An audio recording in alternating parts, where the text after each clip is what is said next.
सोचो एक दिन की शुरुआत आप कैसे करते हो। ब्रेकफास्ट में पोहा, लंच में आलू पराठा, इवनिंग में चाय के साथ बिस्किट। कॉमन क्या है इन सब में? आप सोच रहे हो कि घर का खाना है, सेफ होगा, बट मेटाबॉलिज्म डजंट केयर कि टेस्ट क्या है, उसे फर्क किस चीज से पड़ता है, ग्लूकोज स्पाइक कितना आया। और सच बताऊं, इनमें से कुछ मील्स ग्लूकोज मॉनिटर पे कोला से भी ज्यादा स्पाइक देते हैं। And today let's decode most unexpected sugar spike culprits जो आप रोज खा रहे हो थिंकिंग दे आर हेल्दी। तो मैं एक बार एक फ्रेंड के साथ जिसने कंटिन्यूअस ग्लूकोज मॉनिटर यानी कि सीजीएम पहना था और वो टेस्ट कर रहा था, उसकी बात बताता हूँ। वो ब्रेकफास्ट में उसने 1 प्लेट पोहा खाया, बिना शुगर, बिना नमकीन और कुछ नहीं। और सीजीएम ने क्या दिखाया? स्पाइक वाज 170 से भी ज्यादा। अब वो भी फास्टिंग के बाद। अब उसके वर्ड्स क्या थे पता है? भाई मुझे तो लगा ये तो हेल्दी है।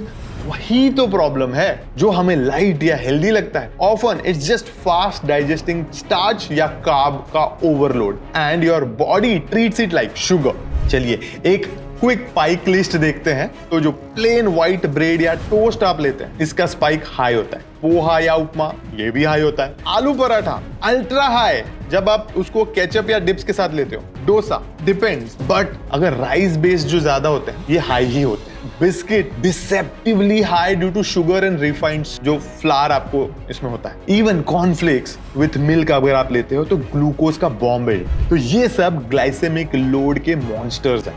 ये डाइजेस्ट फास्ट करते हैं, ब्रेक डाउन फास्ट करते हैं, ग्लूकोज में फास्ट कन्वर्ट होते हैं, इसलिए इंसुलिन स्पाइक भी फास्ट होती है। अब स्पाइक हो गया तो क्या? इंसुलिन तो शूट करेगा, और जब इंसुलिन बार बार हाई हो जाता है तो 3 चीजें होती है। फैट स्टोरेज मोड जो है बॉडी का, ये ऑन हो जाता है, क्रेविंग्स इंक्रीज हो जाती है, और तीसरा एनर्जी क्रैशेस ज्यादा होते हैं। मतलब खाते जाओ और टायर्ड भी फील करो। अब इमेजिन आपके सेल्स एक गार्डन जैसे हैं, थोड़ा सा पानी, खाद यानी कि ग्लूकोज मिलता रहे तो सब कुछ अच्छे से हरा भरा ब्लूम करता रहेगा। बट अगर रोज रोज फ्लड आ जाए तो गार्डन की क्या हालत होगी? यही इंसुलिन रेजिस्टेंस बनता है। अब सेल्स ग्लूकोज को एब्जॉर्ब करना ही बंद कर देते हैं। तो अब सोल्यूशन क्या है?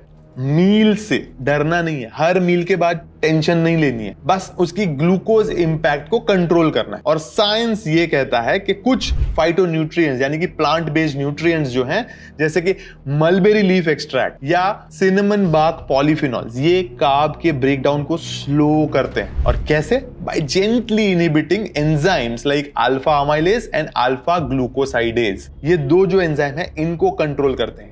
And think of them like a small traffic cops जो कार्ब को स्लोली डाइजेस्ट होने देते हैं, यानी कि ट्रैफिक कंट्रोल करते हैं। और रिजल्ट क्या आता है? शुगर स्पाइक स्लो डाउन होती है, एनर्जी रिलीज स्टेडी होती है, और फैट स्टोरेज कम होता है। इससे अच्छा क्या चाहिए? और सबसे इंपॉर्टेंट, ये सब कुछ without cutting your favourite food. तो spike, crash, craving, snack and another spike, ये जो साइकिल है इसको ब्रेक करना है तो आपको ये सोचना पड़ेगा कि स्पाइक को फ्लैट कैसे करें। लाइक जो एक एवरेस्ट जैसी स्पाइक हो रही है ऐसा नहीं, बट एक जेंटल हिल जैसी स्पाइक। तो इसके लिए क्विक हैक्स बताता हूँ। जब भी आप खाना खाओ, ईट प्रोटीन फर्स्ट, और खाने के बाद प्लीज सिर्फ 10 मिनट का वॉक बहुत इंपॉर्टेंट है। Also you have to add fibre यानी कि सैलेड्स आप ऐड कर सकते हैं अपने खाने में। Use proven carb break enzymes pre meal, and most important liquid calories से दूर रहो, यानी कि fruit juices, smoothies, they are not light. तो अगला मील प्लान अब जब करो तो पोहा या पराठा मत हटाओ,